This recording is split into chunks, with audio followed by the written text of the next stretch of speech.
Hi, I'm Johnny. I'm DeAnn, and here's your reminder. This is our podcast where we have conversations to remind you of who you are, and where you're going. Our desire is when you leave this conversation, you walk away better. Welcome to our podcast. Because I'm really excited about our conversation today, but Yes. I think it's definitely appropriate. We're going to start off with introductions. So, Sylvia, I want you to meet DeAnn Harper. Hi, Deanna. Hi, Sylvia. Yeah, so DeAnn and I work together, but we really got close because we started a webinar for one of our resource groups called Shining the Light on Mental Wellness. I love it. It was specifically for our community. We just really wanted to start the conversation, right? We always said that we're not mental health experts, but what we do believe in is mental wellness and mental maintenance and the importance of that. And so we really got close. And DeAnn is one of those folks that, I mean, to simply put it, you know when God puts somebody in your life. It's just a God. Absolutely. Right. And so that's just my sister, my friend. We're always better when we walk away from having conversations with each other. So that's my girl. And then Sylvia, I mean, I could just write a whole book on her. So I grew up in the church. We both grew up in the same church, right? So her father was a pastor, then her brother was a pastor, but Sylvia was one of our youth leaders, DeAnn. And first of all, we were so ahead of our time. Absolutely. Right? Absolutely. We thought we were like Kirk Franklin and the Family and any other. Nobody could compare to this youth group that we had going on. But she dedicated so much of her time to just talking to us and listening to us. She's been a therapist for a long time before she was officially a therapist. Okay.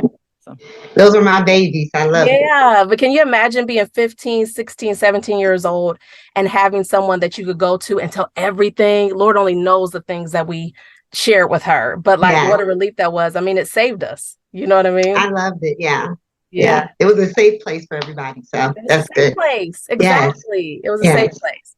So without further ado, DeAnn, I'm going to pass it over to you and we can get started with our conversation. We have to talk about this mental wellness.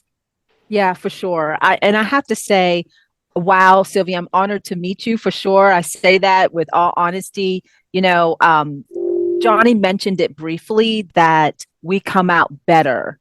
And so, you know, these conversations come from us just coming together and chatting, and every single time we come out better. Absolutely. Better because of that conversation. And so to know that you all grew up having those conversations, that's fantastic. And in this particular conversation, and seriously, I would ping her at work and be like, Johnny, okay, do you have a minute? Do you have a minute? Do you have a minute? Do you have a minute? And that's just how it happened. And there were times I would be like, Johnny, do you have a minute? And most recently, Johnny, do you have a minute? And of course, Johnny's just so fantastic. She's like, yes. And she always makes that space for me.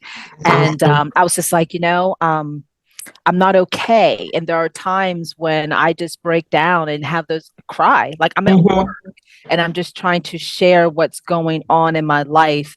And I break down. But most recently, for this particular conversation and where we are right now, it's like I feel stuck. And that's where this conversation really evolved, like where we are right now. And that's where you came into the conversation and just her mentioning you. It's like, I feel stuck. Yeah. And, it's like, okay, so why am I stuck? How to become unstuck? How did I get stuck? And that's kind of like where we are right now. So, Johnny, I'm saying that, and one thing about our conversations, we just get excited. First of all, like I love it. I love that energy. Yeah. Like, I'm just so excited. I'm so excited. But,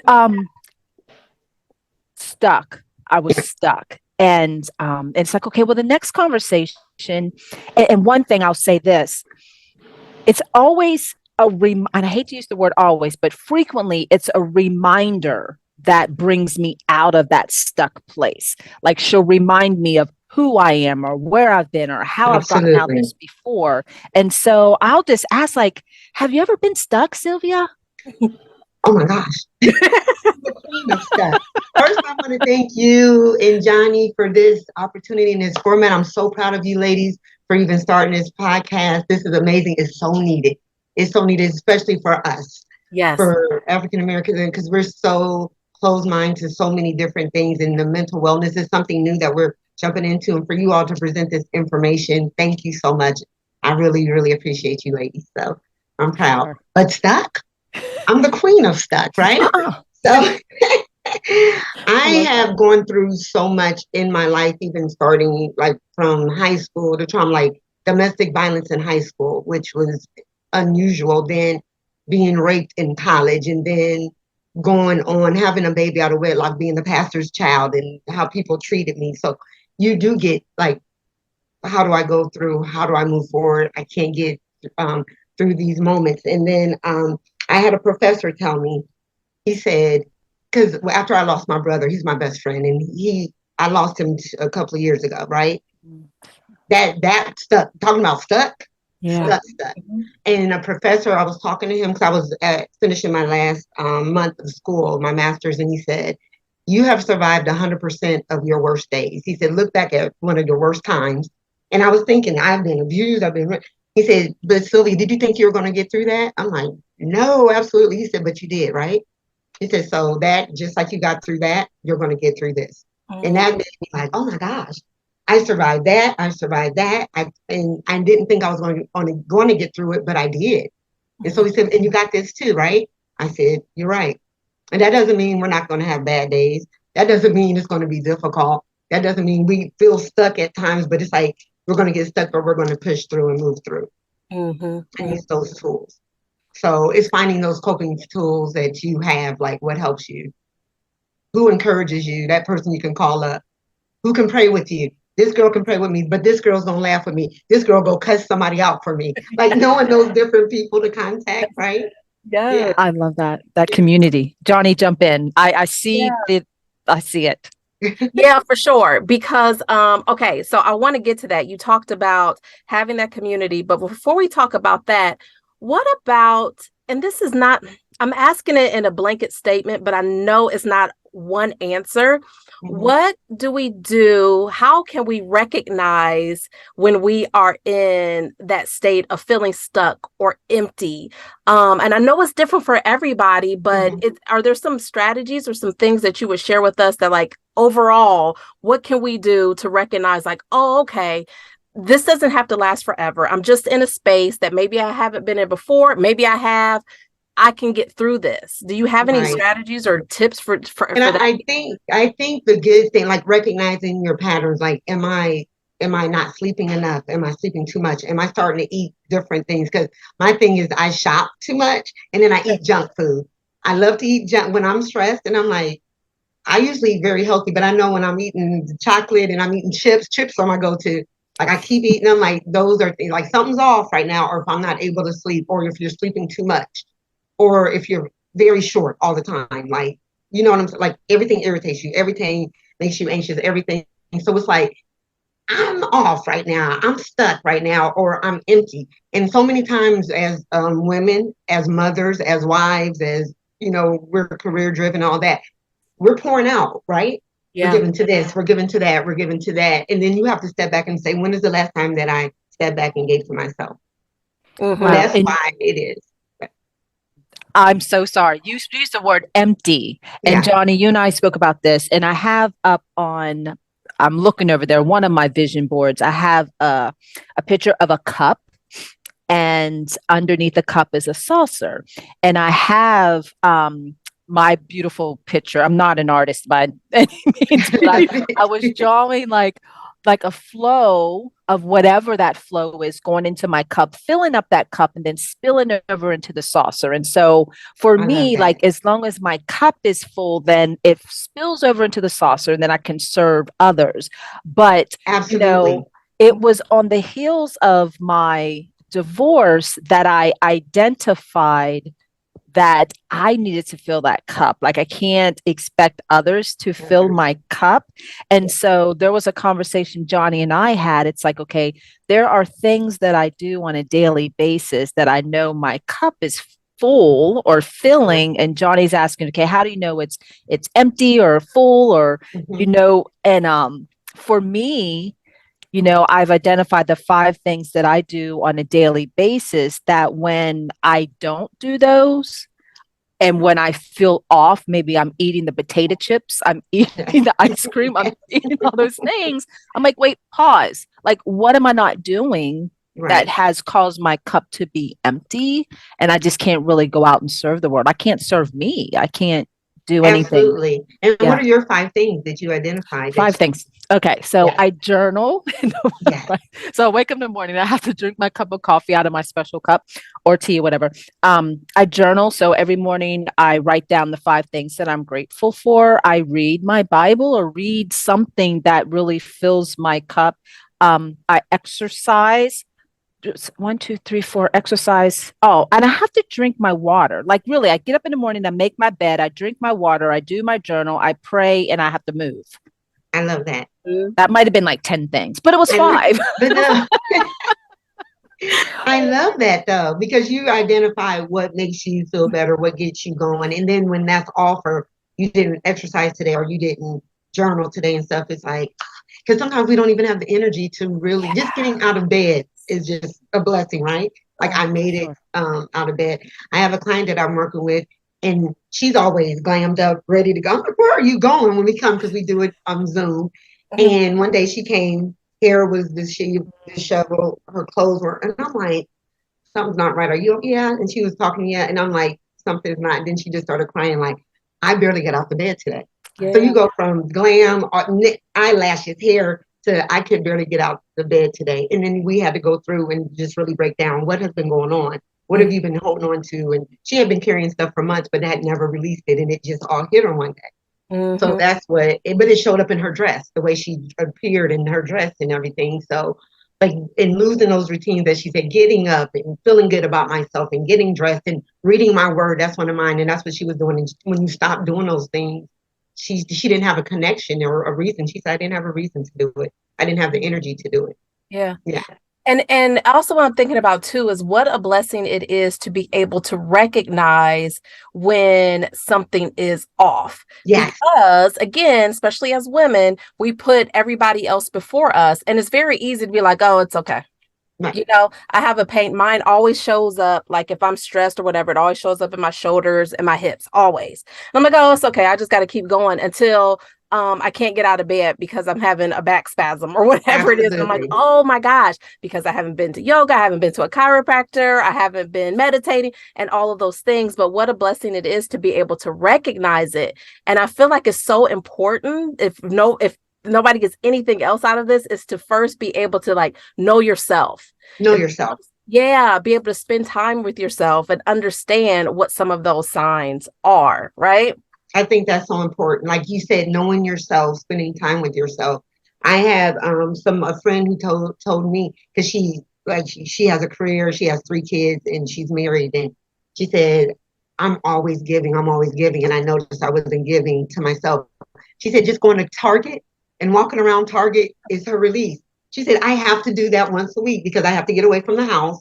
I have to Yeah. get away from all the chaos.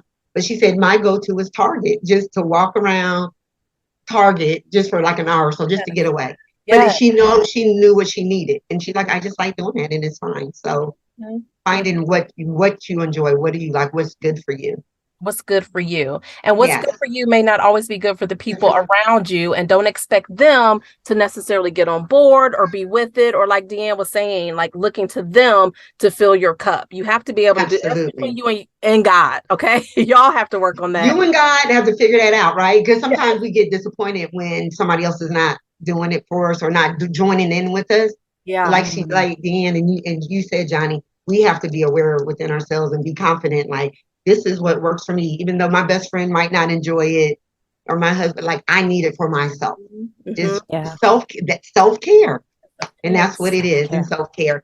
I was when I was in class, we were talking about what self care is, and we use a scenario like when you're on an airplane and they said put the oxygen mask on yourself because if you don't, you're going to pass out and you can't help anyone else. So Mm-hmm. it's the same thing. If you're not taking care of yourself, how good are you going to be for someone else?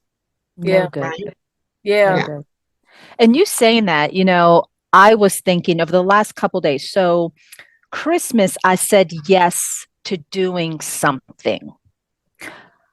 I won't be specific right now, but I said yes to something. And what I found was my yes resulted in 60 seconds of my time on stage, but it cost me 6 hours of my time leading up to that 60 seconds on stage. Wow. I say all that to say, like, I was challenged by God, I believe, to really count up the cost of all of that. And so I said yes, but like there was so much anxiety and everything that built up in that. And so in the last couple of days, even, I've really sat down and I thought about, and this is reality, like so many of my yeses have been for other people and have really pulled away from me and caused a lot of stress and anxiety and depletion and emptiness and years, Sylvia, years. And so I'm just like, this year, I'm like, oh, you need to stop, like really count up the cost of your yes. And so about that, like, how much of our yeses, like really, when we think about putting ourselves first, that self-care, like about that, it's not selfish, right? No, the power of no. Oh, It is okay to say no. And I think, like you said, being the way we were raised, because we're women, we feel like we have to always be there for everyone else. But like you said, a 60-second moment took 6 hours of your life, of the work, the preparation, the worry, the stress, and did it weigh out the cost? Was it worth it? There was no. Yeah. So we have to learn to say, it's okay to say no. Yeah. It's okay to say, I don't want to do that. It's okay to stand up for yourself, because I think so many times we're so used to doing everything that we don't want to do and jumping in and saying, okay, I'm going to help you do this. Okay, I'm going to run to this party. Okay, I'm going to do this. And we're depleted because we're making sure everyone else is okay. But it's okay to say no. How do I say no, Sylvia? Sylvia, how do I say no? You have to think about it. Like, oh my God, yes. It's so hard, right? Right. But you have to, it's a practice, honestly, because I'm a yes girl, right? So I had to really practice and learn, like every time I did something and I'm like, I'm exhausted, that wore me out, or I didn't enjoy that. And I'm like, why am I doing it? And then I look at other people, or even men, they say no when they want to. Yes, well, how come I can't? So I'm like, yeah, all the time. I don't want to do that.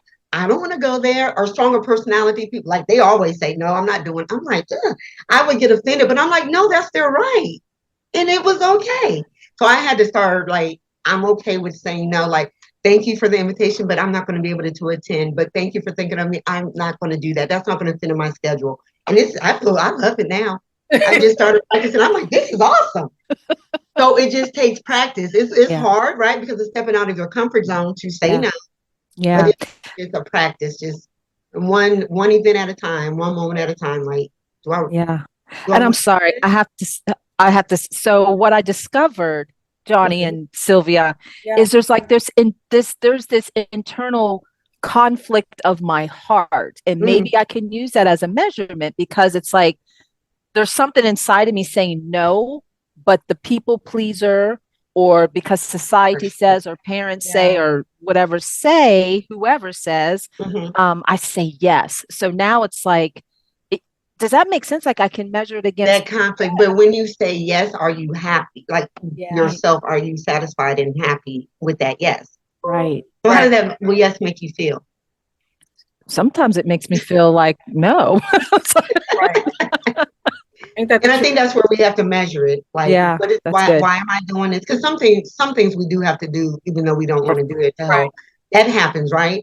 But it's so many instances that we do things just because we're people pleasers. But at the end of the day, we're pleasing them, but we're not happy. Oh my gosh. And for me, and that has showed up. I had the realization at the end of this year, it really shows up in my career, saying yes, because I always feel like we have to work harder, faster, be the best. Y'all know how that goes. And so I find myself saying, especially when I was like on this particular journey of like really accelerating my career, I was always saying yes to everything. And I have to. Yeah. I have to. I felt like I had to in order to get noticed. And it worked, right? Saying yes to everything, it did work. But then I noticed, like, well, wait a minute, I'm still doing it. And not that I've reached like reached the end of my career of where I want to be. But I'm also in a place now like, okay, well, you can start saying no. You don't have to be involved in everything. And maybe that wasn't the right approach anyway. But I find myself being really resentful after it keeps saying yes to everything. I'm mad at everybody else, but it's like, well, you said yes to But it. you said yes, but you're irritated and you Irritated. It's taking up my time. I'm Yes. fussy at home. I'm doing all the things, and then my husband is like, "Well, why you keep saying yeah?" I'm like, "I don't know, because I'm supposed men, to." that's what they do, right? They say no. They have no problem saying no. They have no problem saying I'm not doing that. They have no problem. I'm not going. I'm like, oh, okay. Yes. So we have to learn to say, like, why am I'm irritable because I didn't want to do it. I just did it because I thought I needed to do it. But sometimes we do have to do things like for our career to grow and stuff. But like you said, you're good. I don't have to keep saying yes. Yeah. No, I don't. I look at these millennials, my daughter, I'm like, you are so bold. You just say if she don't want to do it at work, at home, with me. Like, I'm not doing that. I'm like, what? They have this boldness or just they say no. And I'm like, I just have to grow in that because you have to look at the end result after that. How am I going to feel? Is that affecting my mental? Am I exhausted? Did I have fun doing it? I didn't even want to. So then how is that affecting me? It starts affecting you at home. Then you're irritable at work. They better not ask me anything else. Then your friends, you're agitated with. It's too much negative effect on you. Yeah. Yeah, we were talking about this, Joni, and I wonder if how much of that yes, because we're talking about this cup and my cup being full, how much of that yes has emptied my cup? And I can't really show up my best anyway. That's true. You know? Yeah, for sure. For sure. Sylvia, do you think, okay, and just being an expert, a mental health expert, and is there anything else you would say from what you've what's the word I'm looking for? I can't think of it now. Observe, that's the word. That women like tend to empty our cups where we feel depleted. Not just saying yes, but what else? I think these things called cognitive distortions, right? We create scenarios in our head that is not true, right? So we say, if somebody says something to you one time, you take it on to that's how they feel about you. Like they might make a comment about, oh, your outfit, like being truthful, a friend, like, oh, maybe that outfit didn't go. Oh, she thinks I'm ugly. Like you take that all to a whole, oh, I'm not pretty. I never dressed well for one instance. So we create a whole scenario from one instance, from one comment. And those are called cognitive distortions. Or mind reading, somebody you're thinking that they're thinking something about you. That's not even true. That's a cognitive distortion. Like you're assuming assumptions. Oh, they think this about me, or they don't like me, or they don't respect. Like, no, where did that come from? You created that in your head. And that could be something with your husband or anybody, with a friend, with the children, and it's like that. And I wrote down some other, I'm like, that is big. And then we wear ourselves out with cognitive distortions. We will wear ourselves out. And the other one is the over generalization. Like you got, let's say somebody got a bad grade on a test, that means I'm dumb. One bad grade, I'm not smart. I can't do this program anymore. Like that was one grade. One, and we do that. Disqualifying the positive. And I know I've done that. You can get 1,000 compliments, but you focus on that one negative. Yes. Now everybody, 99% of the people in the room was like, about one person, but they said this about me, but they didn't like it and this and that. But 99 out of 100 loved you. But that one, why do we focus on that negative? That drains us. That empties up. Let's see, personalization. Everything, any situation, you take it personal. It has nothing to do with you, but you're taking it personal. Like, we weren't even talking about you. That was a general statement. But no, I think they were just trying to talk about me. Jump into conclusions. We do that. We catastrophize things. We make things it could be a small situation, but we make it to where it's detrimental to everything. Yes. So things. Yes. And then labeling and mislabeling things. Like we can label a situation or mislabel something based on what somebody says to you, and you're like, what they meant to say was like, how are you? You're just misinterpreting the whole conversation. So you're putting your own label on somebody else's conversation. No, that's not what I said. So those are called cognitive distortions. Oh, and emotional reasoning. I feel it's true, so I know it's true. Like what? right? Yeah, that's good. Like you create this whole scenario, and that's where a lot of people. I had a couple I was working with. She just knew her husband was messing around with somebody. He was like, I don't know what I can do. She got something in her head, but based off of past That's hurt what that I was she about to say. that based off of that history, past trauma, past relationships you didn't deal with, you bringing it on to. He said, no matter what I do, no matter how I can make her feel comfortable, she has it in her head, so she believes it's true. No facts, no facts, no Yeah. nothing. But I believe it, so it's true. And Sylvia, don't you think a lot of these come from our own insecurities of things that we go through that ain't got nothing to do with the other person? So, for example, one of my things are, um, I don't know. Like, okay, we're on Zoom right now. And if y'all told me how to record or do this and that, I feel like I should have known that. So y'all must think I'm stupid and I'm not capable of doing it myself. And all you're doing was giving me a suggestion. And that's That's it. my own insecurity of me maybe not thinking that I'm smart enough or articulate enough or whatever. And it just sounds like a lot of the things that you said just kind of comes back to our own insecurities. Own insecurities, and those insecurities are really usually based off of an incident that happened maybe in your childhood. I don't know what's going on with my camera. I don't know. That's incredible. I ain't That's never seen it before. That's amazing. I've never even seen that before. I've never seen that like, what just happened? Oh my goodness. She just took us to another level, Joni. I know, right? That's what it was. We're taking you up here. That is so funny. But I think a lot of people have unresolved trauma, unresolved history, unresolved things. Because people think trauma has to be like you were beaten or molested or whatever. It could be something that changed the trajectory of your life. Like anything that had a huge impact that has lasted more than 30 days, that is trauma. It was traumatizing to you. It's a teacher could have said something to you negatively. A friend could have hurt your feelings. You could have watched this scenario. So anything that has caused significant impact on your life negatively, that's trauma. So a lot of times we hold on to things that happened when I was a kid or when I was in college or when I dated this one guy, and you're bringing it into this situation, right? It has nothing to do with it, but you're so caught up in that thing that you've been stuck in. We get stuck again, stuck in that thinking pattern, and they're triggers. So little words that somebody says that triggers you. It has nothing to do, but I haven't healed from my past. So if you say this, or if somebody looks at me a certain way, or somebody tells me something, I'm triggered. But it's because I haven't healed from what initially hurt me. And like reacted to stuff like this. Yeah, that is so good. And even the example that I gave you about myself, I love what you said about trauma too, because the example I gave you about myself, I know that comes from me being the baby of the family. Like my siblings are so much older than you. Yeah, my siblings are so much older than me.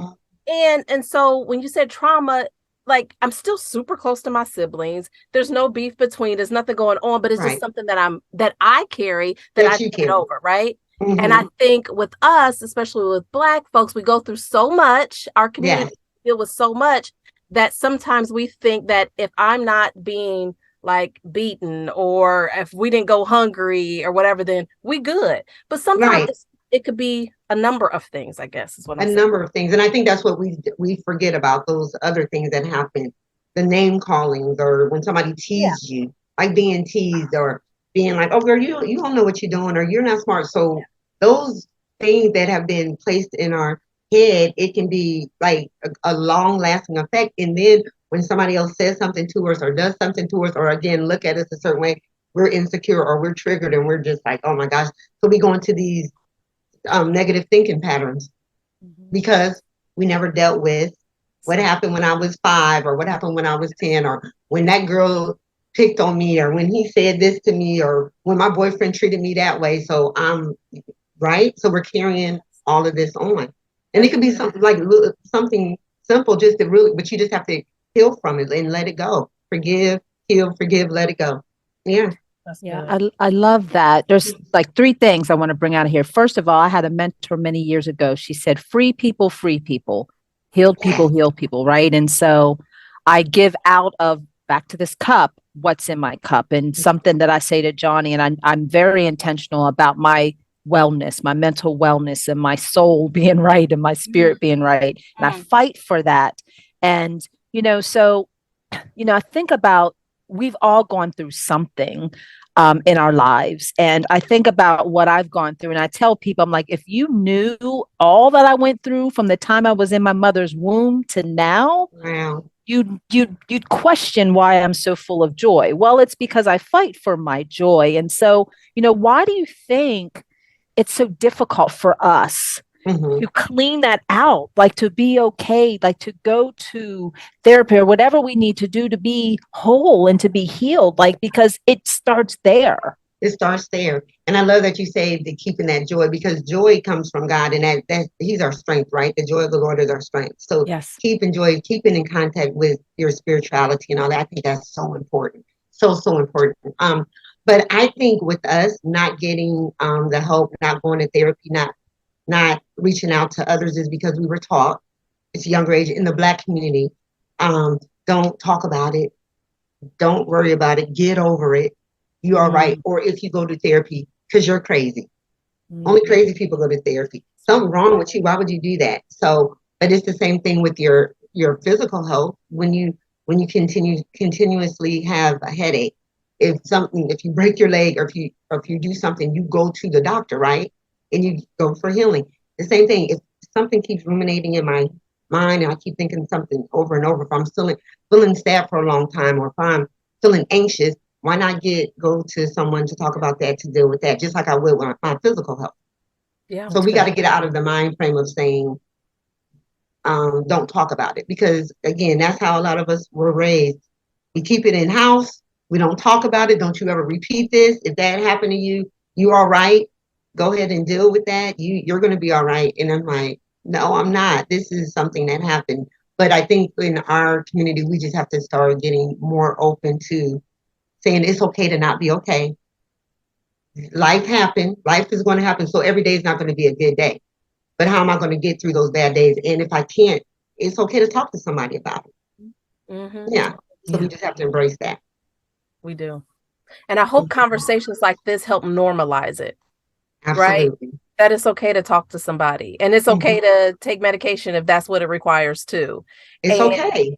all of that is okay. And that this affects your physical health too. So you go to the doctor and you have all these pains and issues and all this and that. But it could just be because you need to talk to somebody and get some therapy. Absolutely. Yeah. Absolutely. I started having migraines really bad, and I went to doctor after doctor. I went to the Cleveland Clinic to a neurologist. And after he was assessing me, he said, you're getting migraines because you need to deal with your mental. It's some things that you dealt with, Wow. some things that you went through that you've never dealt with. So you're holding it in.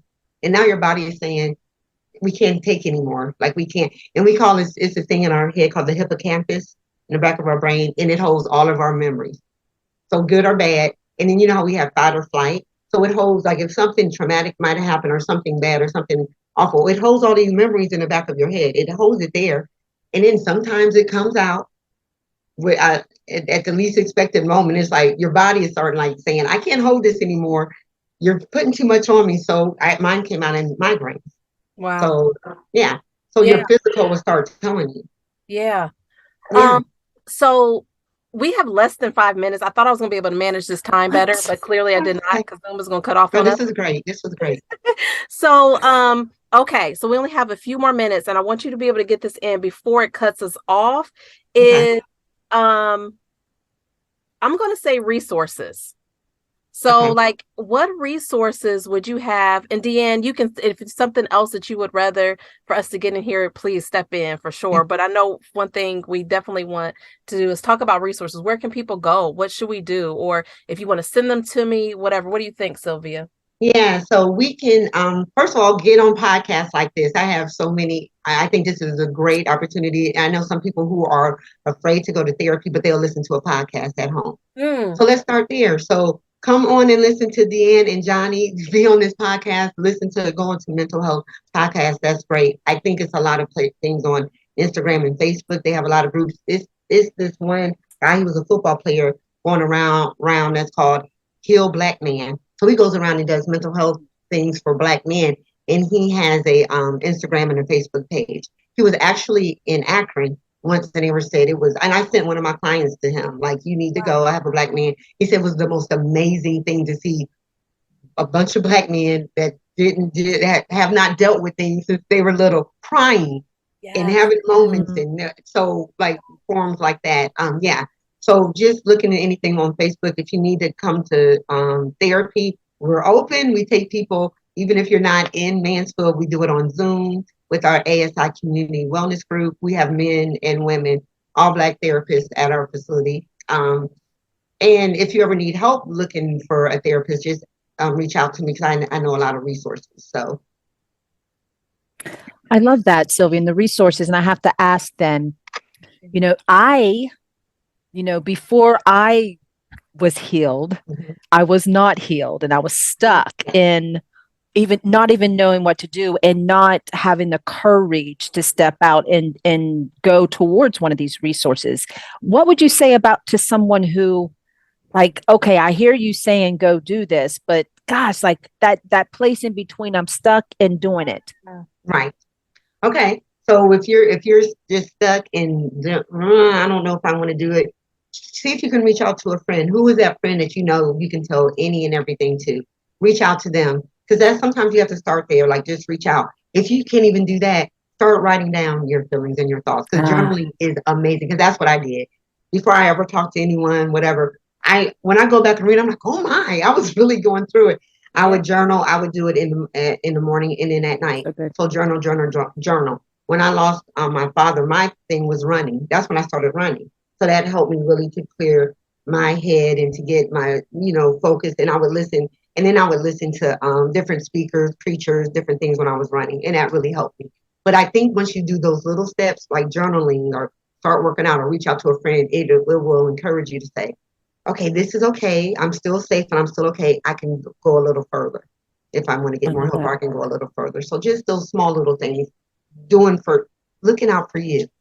It starts making the load a little lighter. Yes. When you start releasing it and just writing, I have people write a letter to themselves and they're like, oh my God, like, oh, I never knew. Like they just start writing and writing and writing and writing. I said, write a letter to yourself. I love that. So, I love it so much. Yeah. So our time is down to 1 minute. Sylvia, I cannot thank you enough. This was so good. This was amazing. You women are amazing. I'm so excited for you. Oh, both. you are. Yeah. There's a part 2 coming for sure. Yeah, for sure. Because I have so much. I wrote. Look at all these notes, and I ain't been able to look at it. Yeah, because I was like, oh, I'm ready. Wow. Oh yeah. So then we'll just have to do it again. Excited. So we'll just have to do it again. And I thank you all for thinking of me and bringing me on. So I really appreciate that. Yeah. Of course, first person I thought about. Love you so much. Thank you. All right, love you, ladies. Thank you Bye. so much. Bye. So good.